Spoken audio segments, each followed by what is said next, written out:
I just woke up from a nap, so I'm trying to wake up. I really want to record this video right now. I am approaching my first entire year of sobriety. Dear Vanessa, happy anniversary.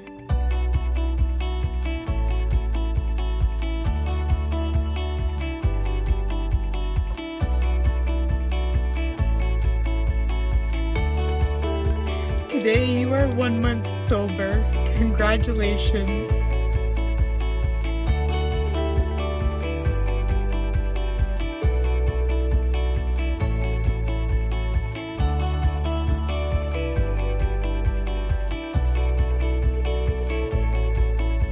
May God grant you the serenity, acceptance, and courage throughout your days. Love, Mom.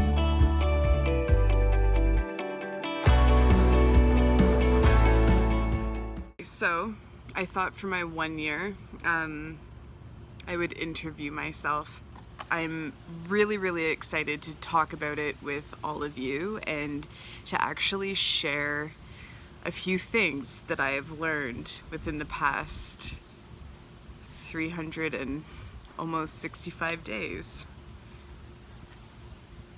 Are there 365 days in a year?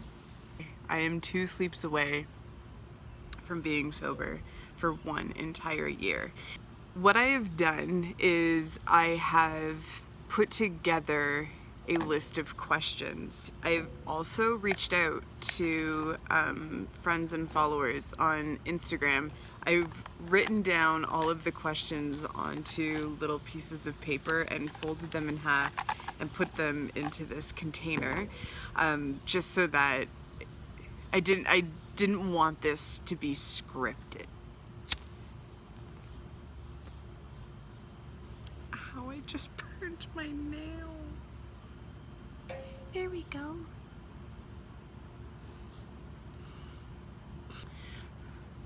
Okay, well. So there's a mix of questions from me and questions from others in this container. Let's shake and start with the first one. Oh boy. How did I realize I had a substance abuse problem? And what were my next steps after admitting I had a problem? Well, admitting you have a problem is maybe one of the hardest parts of the journey. And I think it's like admitting that the problem is serious enough to want to do something about it. This was not one of my questions. Okay, so how did I realize? Now, when I got sober a year ago, I guess I would drink like more than one would in like a social setting over dinner or something. But anyways, I want to start over already. This is hard. I want to start with a different question. Wow. This is difficult.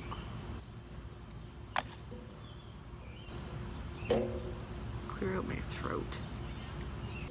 My 1 year sobriety is coming up. It is right around the corner. And for my 1 year celebration, I thought that it would be fun to put together a little bit of an interview so that I can ask myself questions and be as open and honest with my answers as possible for all of you who are sitting down and watching this. I'm gonna give it a shake, a twirl, and here's my first question. What accomplishments has sobriety led me towards? Definitely for one is trusting myself primarily. Through the past year, there's been ups and downs, and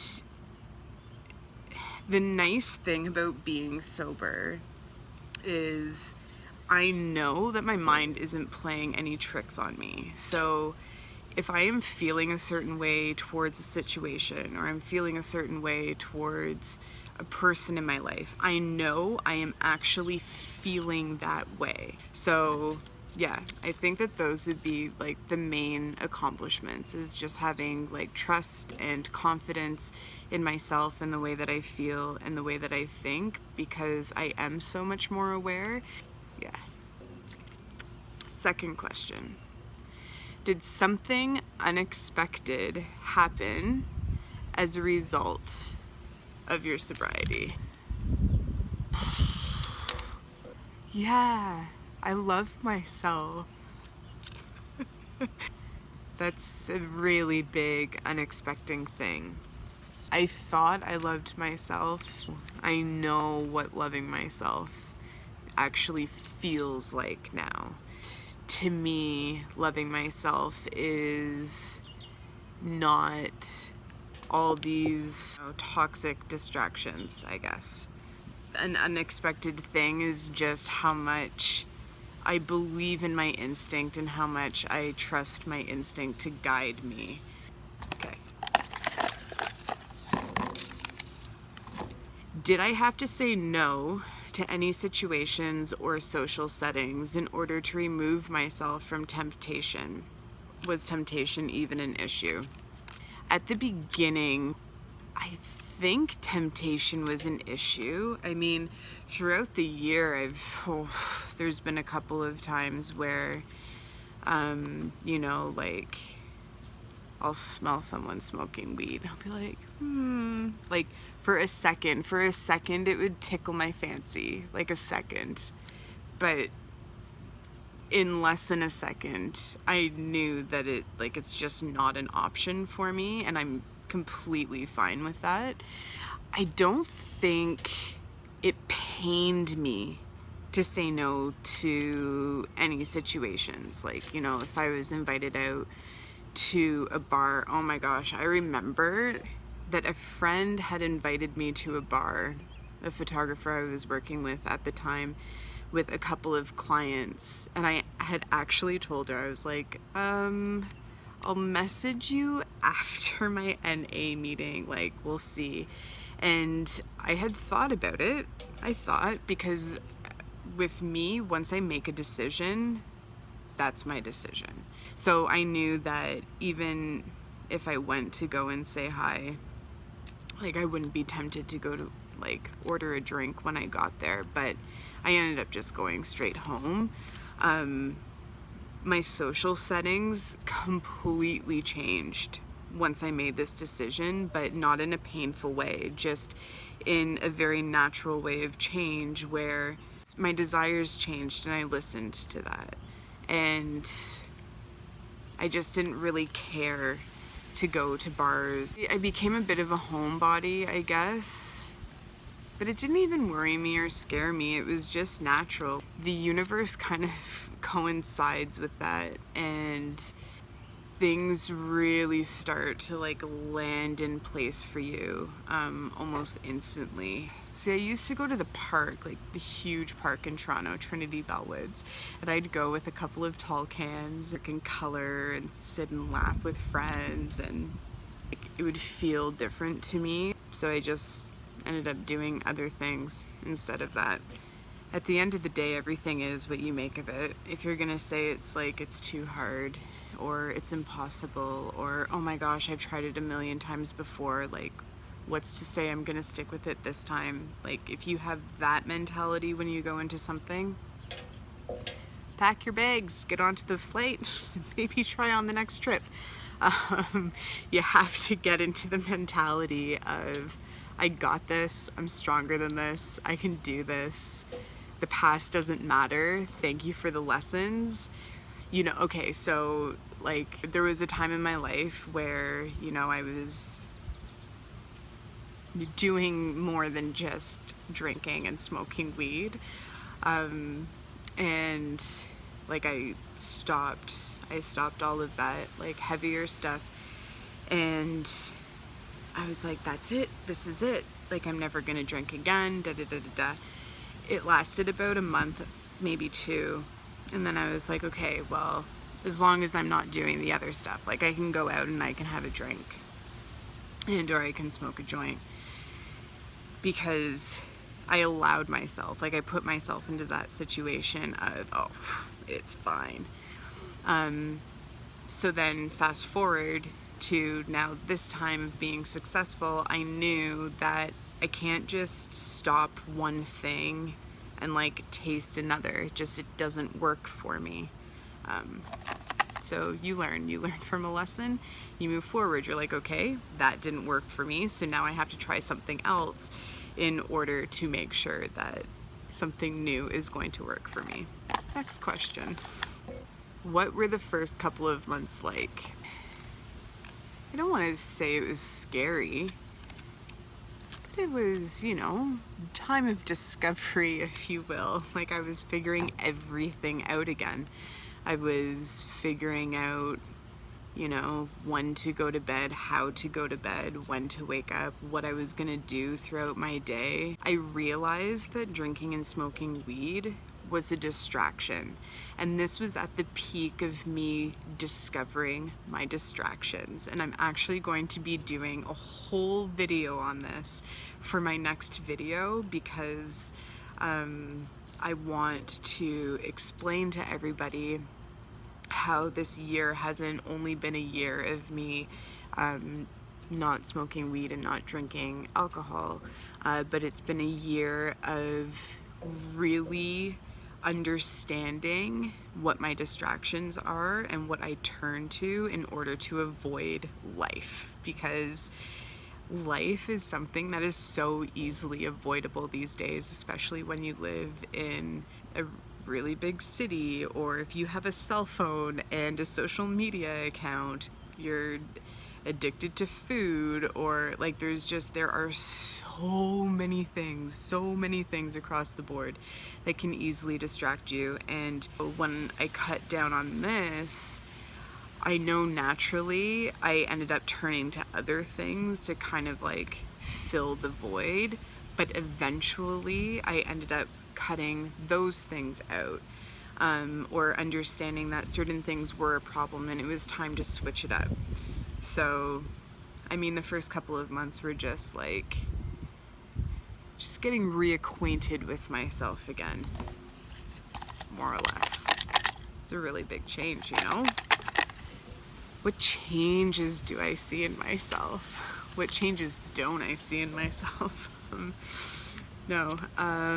What changes do I see in myself? Everything. Oh my gosh.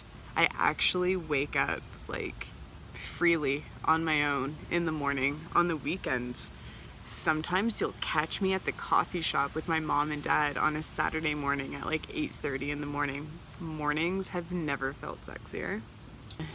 So I've changed in that way. Like I'm getting up a lot earlier, which is refreshing. It's really good.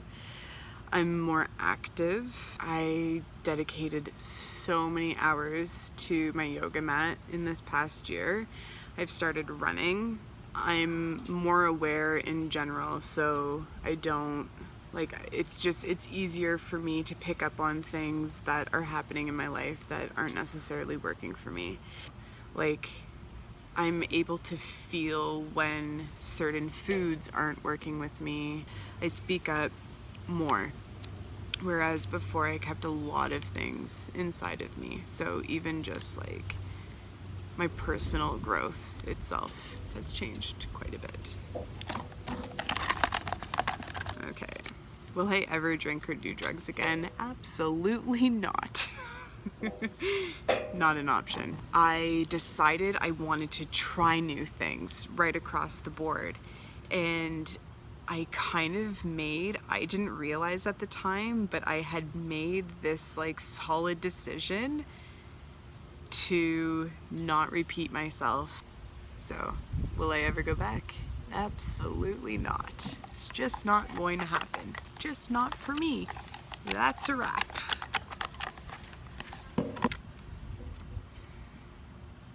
Do I ever miss it? It was, oh my gosh, I think it was yesterday. So Toronto has been so hot the last couple of days, and I was driving home from the yoga studio, and I was like, oh, I said out loud, cold beer would be really refreshing right now. And I don't know what came over me.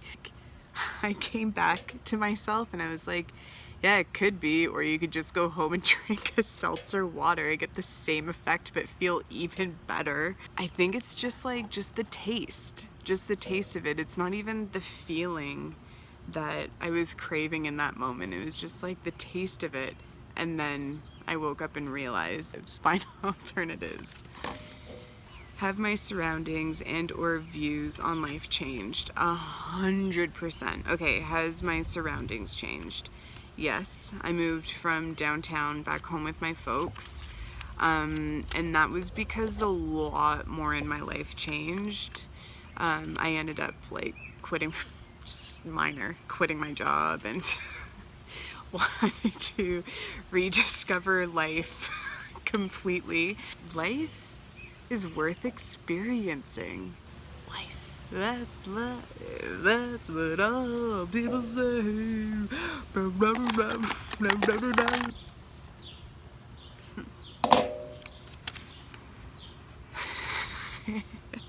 That's hilarious. This was the first question I read and I didn't know how to answer it, and I was like, I want to start over. This is difficult. And we're ending on it. That's amazing. Okay, how did I realize I had a substance abuse problem?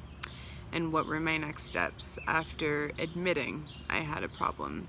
I got to a point in my life where I realized that I had a lot of distractions and I wanted to start living in a way that felt more fulfilled. And realizing I had a substance abuse problem, like I had a hunch that I wouldn't be staying within my work industry for that much longer, and I think work had really started to slow down for me a bit. And I found myself spending like some of my last dollars on packs of cigarettes, or like going out and having a couple of pints at the bar, or buying like my little jar of weed, and just being able to make rent. It's just like understanding and knowing that I was putting so much effort into something that it wasn't giving itself back to me.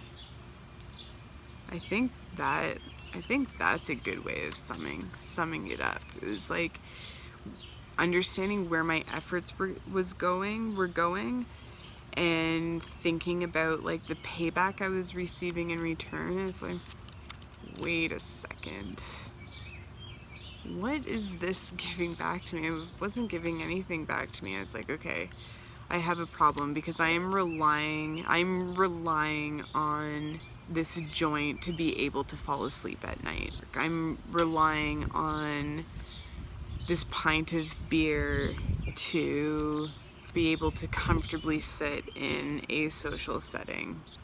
I didn't want to have to rely on anything but myself. When I understood that I couldn't live the way that I was living anymore, I called up my friend. Hey, it's time. I need to go to a meeting and I'm wondering if you can take me. Once I realized that I wanted to live in a different way, I acted on it right away. No more dicking around. This is it. This is my day. This is my decision. This is what I have to do. I didn't think oh, actually, that day doesn't work for me. Let's go check out my calendar and see if there's something else that's more suitable next week. No, I got on it right away. You have to act. You have to put things into motion.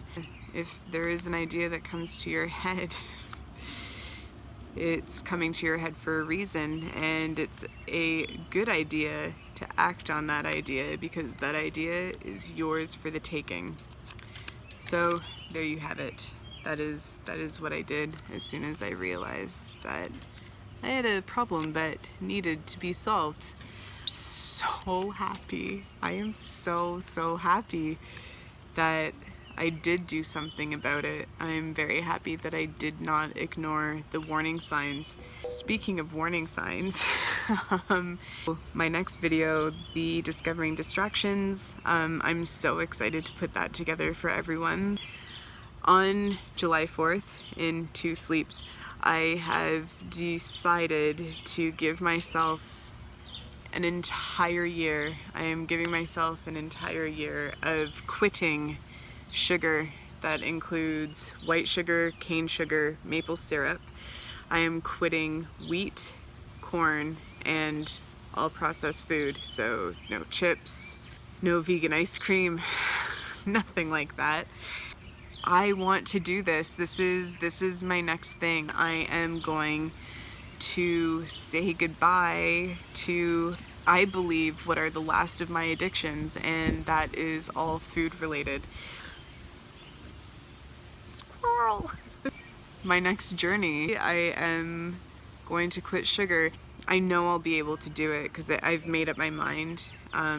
Like, I should really, like, not eat junk food.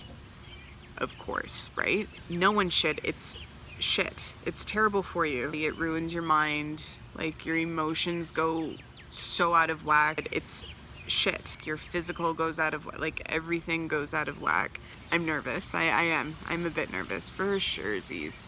But I feel confident that it will get done. I want to bring you guys into the world of quitting an addiction. It's gonna take work, it's gonna take dedication, and I am going to be open and honest about it and bring you guys along because I know that addiction is not cool. So you shouldn't be relying on anything outside of what is inside here to get you through life. Oh, okay. Stay tuned, I guess, for my next video update. It'll be coming at you in a couple of days. Thank you so much for hanging out and sticking around on this chat. It's a long video, it's a big one, but I know that it's worth it. Thank you. I'll see you soon. Bye.